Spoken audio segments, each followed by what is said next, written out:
अतः कीलकम स्तोत्र। ओम चंडिका देवी को नमस्कार है। मार्कंडेय जी कहते हैं, विशुद्ध ज्ञान ही जिनका शरीर है, तीनों वेद ही जिनके दिव्य तीन नेत्र हैं, जो कल्याण प्राप्ति के हेतु तथा अपने मस्तक पर अर्धचंद्र का मुकुट धारण करते हैं, उन भगवान शिव को नमस्कार है।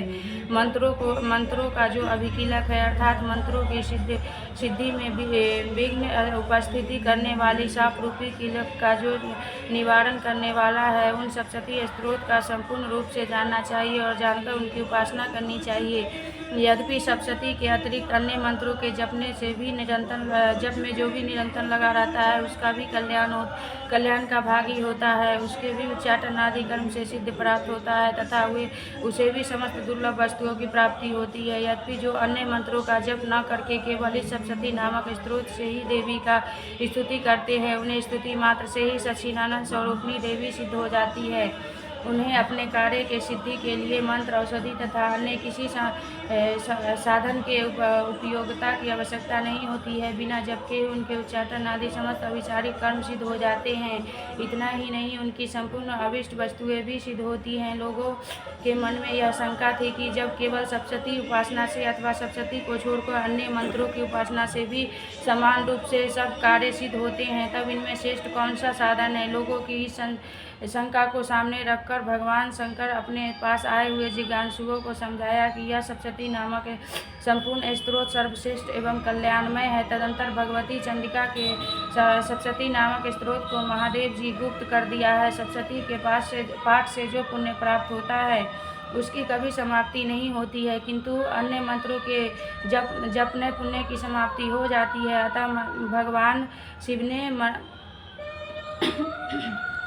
शिव ने अन्य मंत्रों की अपेक्षा जो सप्तशती की श्रेष्ठता निर्णय किया है, उसे अर्थात ही जानना चाहिए। अन्य मंत्रों का जप करने वाले पुरुष भी यदि सप्तशती स्त्रोत और जप का अनुष्ठान कर ले, तो वह भी पूर्ण रूप से कल्याण का भागी होता है। इनमें तनिक भी संदेह नहीं है। जो साधक कृष्ण पक्ष में चतुर्थी अथवा अष्टमी को एकाग्रित होकर भगवती सेवा में अपना सर्वस्व समर्पित कर देते हैं और फिर वे प्रसाद रूप से ग्रहण करते हैं, उसी पर भगवती प्रसन्न होती है, अन्यथा उनकी प्रसन्नता प्राप्त नहीं होती है। इस प्रकार सिद्धि प्रतिबंध रूप कीलक के द्वारा महादेव जी इस स्त्रोत कीलक कर रखा है। जो पूर्वोत्तम रीति से निष्कलन करके इस सप्तशती स्त्रोत का प्रतिदिन स्पष्ट उच्चारण पूर्वक पाठ करता है, वह मनुष्य सिद्ध हो जाता है, वही देवी का पार्षद होता है और वही गंधर्व भी होता है।